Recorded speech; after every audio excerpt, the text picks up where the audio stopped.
Hi guys, HyDra again today. Hope you're doing well and enjoying your day so far. Black Ops 6 is nearly here. The OpTic boys are still going at it though with the Texas versus Dynasty OpTic Legacy match going down the other day. Obviously on Black Ops 2 there was only one winner of that one, but with Black Ops 6 coming out, the OpTic Dynasty potentially looking to get back together for some of these kickoff games. Prit there is not convinced they're going to have such an easy time. Lots of other updates on the day as well. Very much into your thoughts in the comments below. Hit the like button if you enjoy. Subscribe if you're new as always. Here's Kremp in Kota this weekend with, if you guys know F1, this is Otmar, of course, and well, you guys probably know this guy on the left-hand side, who Kremp seems to be rather good friends with, of course, after the sim racing days. Of course, that's Max Verstappen, the reigning Formula 1 world champion, so Kremp had a great time out there in Kota as ever. Black Ops 6, however, is nearly here, and I'm not gonna lie, kinda excited about now. Look, I don't really get that excited for the new CODs anymore. I think I'm more excited just to have, like, the game back and the season back, rather than to actually play it, but I will say, like, Treyarch have done a pretty good job hyping this up and at least bringing some things back that may be a little bit nostalgic. For example, here are your 10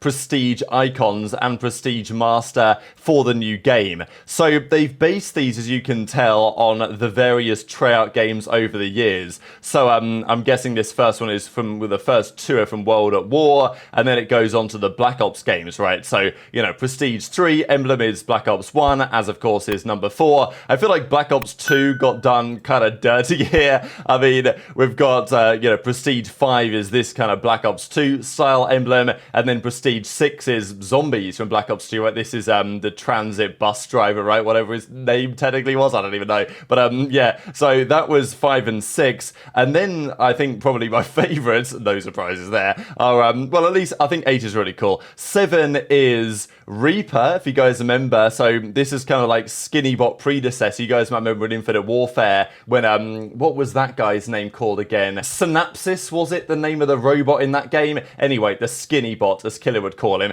The game before, in Black Ops 3, they had another robot character called Reaper, who had the Scythe, which was like the machine gun on his arm, and then he had the Psychosis, where he'd send out the other robots, right? That was his kind of abilities, and you effectively have him back as a prestige emblem now. And then I think number 8 is from the campaign, isn't it? I did play the Black Ops 3 campaign once. I know that it was quite a controversial one, and this seems to ring a bit of a bell from that campaign. That's actually kind of fire, I think. So those are your prestige emblems for the upcoming game, where prestiges, of course, are going to officially be back. There was also this. Reportedly, Season 1 for Black Ops 6 is going to begin on the 14th of November. The game drops this Friday, 25th of October. Then a couple of weeks after that, 14th of November, that's going to be Season 1 starting, apparently. Ranked Play Warzone integration soon. Now, will Ranked Play arrive when they say it will arrive? Because the rumour was that they're going to try and drop it with Season 1, or at least in Season 1 somewhere.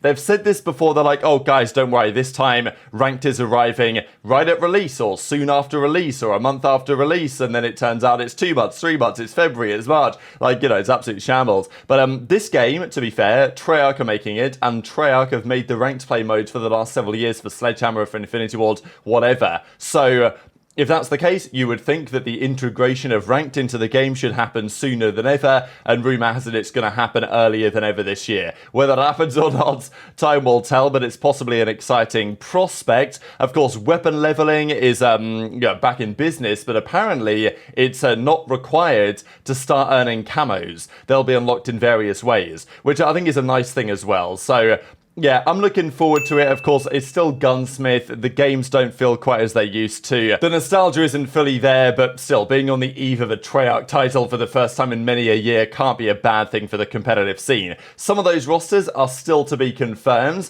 such as for the Minnesota Rocker, and also for Lynz's new team. So Lynz tweets this out, like Neymar Jr. signing here for Paris Saint-Germain. Of course, we know that, well, Lynz, French player, and he's joining French organisation, to our understanding, and gentle mate. Now, Lynz is still, interestingly enough, affiliated with the Minnesota Rocker here, because he played for them at the Esports World Cup, if you guys remember. But he's no longer going to be a Rocker player for the new season, so slightly confused why that's still there. I thought they might have, like, officially announced him gone for now, but I guess it also depends what Lynz's contract situation was. Of course, he was on that team for this entire season, and, you know, was he on a 1+1 that they extended and then he's been sold? That's an option Season 2, and that might work out rather well for the Rocker. That's probably what has happened at the end of the day here, right? And look, he had a great start of the season. That team with Accuracy, Awakening, and of course, his teammate in Vivid at the time, and then Vivid got removed for some reason, and Standy came in. But Lynz was great at the start of the year, as was Accuracy. Things started to fall off, but Lynz still played pretty well alongside Estriel on this team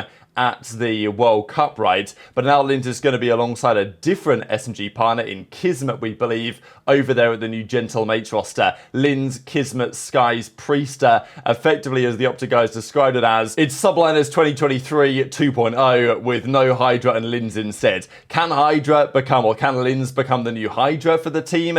Probably not. And even if he can, hypothetically, and Lynz can be that good, is the team around him as good as they were before? Does the game suit them as well as it did before, right? I think those are the questions. So, you know, for me, when that team of Kiz, Skyz, HyDra and Kiz was formed, or, well, I said twice today, Kiz, Skyz, HyDra and Priestahh was formed, going into 2023, and they did very well and won the World Championship that year, they weren't considered to be that good on paper. They were considered, you know, 6th, 7th best on paper. This team is probably quite similar with the same trio with Lynz. So you might argue, well, you know, before they over-exceeded expectations by a mile, it's going to happen again. I'm just not so convinced because I'm not sure that Lynz is HyDra, and I'm not sure that that trio is as good as they were a couple of years ago, or whether the game is going to suit them as well. Those are my questions. Ravens also say the following: the final Monday, as in yesterday now, before we announce our roster. So Monday has now been and gone, and before next Monday, they will confirm their team, apparently. We're pretty sure it's going to be Vivid, who could have been on the Rocket team, could have been a number of teams, but he was one of the top free agents. He's going to be joining alongside a trio that we believe has been the case for some time in Gwinn, TJ, and Slasher. So that's the rumour. TJ, Gwinn, Vivid. One of those guys will have to run the flex, and probably wants to run the flex. I don't know who. Based on play styles, you'd probably say either Tej or maybe Gwinn should run that role, but apparently Vivid might do it, and I actually kind of like that idea, to be honest, to see how it goes, because Vivid's weakness at times is he's obviously a very talented player. We know that he often has some of the highest accuracy numbers in the league, but his problem can be overextending, overchalling, dying like 40 times in a control map, which never really helps your team when kills are important. You stick him on the flex when he's forced to play a bit slower. I kind of like that idea. So there's been some rumours they might explore that option. But yeah, Ravens are going to confirm their roster before next Monday. Probably sometime this week is the rumour, at least as it stands. But when the game does come out, what's going to happen then? Blast is looking for a duo for some kickoffs and a 4v4 team for kickoffs as well. So, you know, it's always how it goes. Day one is, well, it's always fun, day one. I mean, with all the tournaments are happening. Back in the day, of course, when game battles existed, you'd sign up for them. Unfortunately, the way it is now, every single tournament organizer and host is running like a million different tournaments for the launch of the new game, and every team and player is trying to play multiple tournaments. There's so much time torching that happens. So, you know, day one's going to be entertaining regardless. Dashy's maybe thinking, all right, could I team up with Buzz for the opening day? But, well, maybe that's going to happen. Maybe it's not, of course. But there was also this from Krim. Anyone want to run some kickoff tournaments with me? Hit me up, he says. And then Formal hits the replies and says, I am so down. And we're going to talk about Formal later today, because some big updates what he's been cooking up on the Halo side over the last 24 hours or so. But we know that Krim and Formal, they've had their beef over the last few years. I mean, Krim's had beef with practically everyone, certainly towards the end of his time in the scene. Obviously, with Scump was a big storyline over a couple of years. They then resolved that one. And then it was really Krim and Formal. I remember during the Cold War season, especially when they were having a constant back and forth, Krim was kind of like exposing Formal for not splitting the MVP prize winnings from back in the Infinite Warfare World Championship. Formal was then calling him out and said he wishes he dropped him. I'm sure you guys can go back and find the videos on my channel talking about that a few years ago now. But thankfully, especially as a result of Krim kind of leaving the COD scene, doing his own thing, maybe becoming slightly less jaded with the community and getting back in touch with the OpTic guys more often, doing the legacy match the other day with the Dynasty. It seems like Krim and Formal now are back on some better terms, and I'm sure, you know, winning that $10,000 check for taking down the current world champions in OpTic Texas wasn't too bad either. So Formal looking to get involved, and then of course Krim says, hey, how about we run it with the whole squad, right? You know, Karma, Scump, what's going on? You guys got got time to make it work. Now, of course, Scump is going to be running the Road to Master Prestige, or the Race to Master Prestige, so maybe he doesn't have the time, but it's not like he's going to be playing all the time. It's not impossible that Scump hops on to, Road to Master for a couple of hours, then hops on and plays a couple of tournaments or something with Formula and Kremp. I'm sure Karma could potentially be available. Karma seems to love playing in these early tournaments. I remember in Black Ops Cold War, of course, after Karma had retired,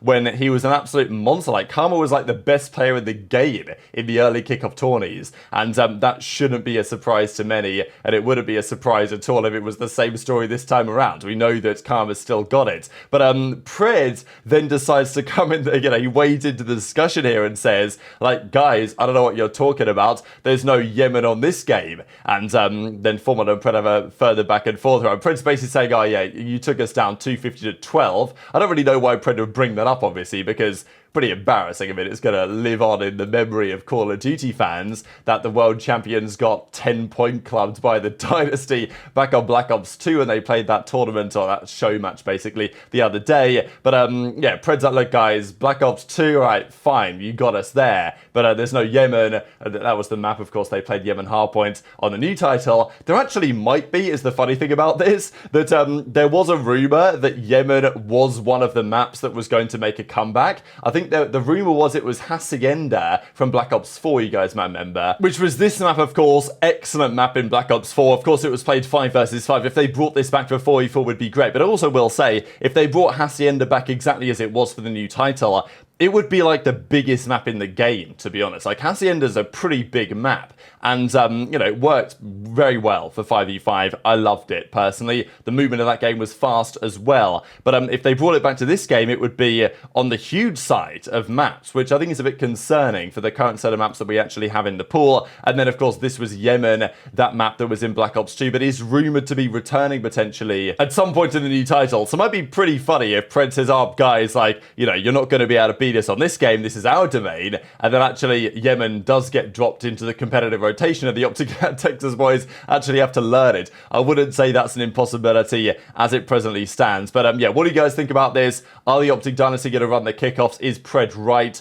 to be, calling them out on some level? A couple of things to mention before we close out the video as well. This I thought was pretty interesting. So Brian Stats put together some numbers. Youngest player to win a championship in the CDL, that goes to aBeZy, 18 years, 4 months when he came into Dallas Empire and won in the early part of that season. The youngest player to ever win any championship in COD goes to John, 15 years, 5 months he was when he won, potentially all the way back in Black Ops 1, I think, possibly. So, pretty crazy. But back then, when those tournaments are being played, the World Championship was the only tournament that you had to be 18 for, and Attach holds the record there at 18 years, 2 months of age. This is a record that I don't think is possible to be broken nowadays. I think this will stand like forever, basically just because nowadays the World Championship is at the end of the year, and you have to be 18 to play the entire season. So if you're going to win champs, you're going to be at least 18 years, 8 months, 7 months or whatever, even if you came in at 18. The only way this gets broken is if you're some incredibly cracked kid who comes in,